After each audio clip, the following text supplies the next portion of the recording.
Today I'm teaching you how to delete your virtual card in Revolut. So assuming you already know or have an account, go ahead and go to the Revolut website. I'm using the website browser for this tutorial. Go ahead and hit log in, use the QR code and the password that it'll require you to do to log into your account. And once you're up to this point, go ahead and click cards.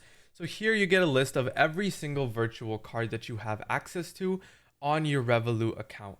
So what you're going to want to do here is hover over the virtual card that you'd like deleted. Go ahead and click that and it'll give you two options.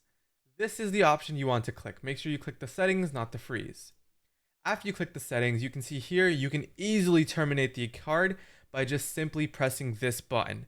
Then after you press this button, it is completely gone.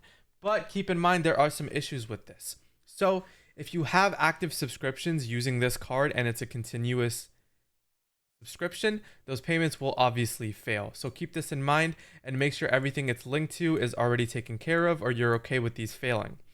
Another thing as well is disposable cards automatically delete. So if you're using a single use disposable card at the moment, then these will automatically dispose after one use. So you don't even have to do this manual process. Another thing to keep in mind is there's no undoing it. So this goes back to the subscription thing. You can't undo this process, so make sure this is exactly what you want to do and weigh the pros and cons.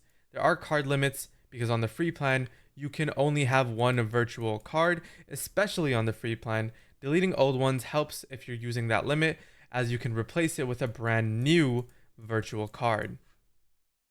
If this was helpful, consider subscribing and have a good one.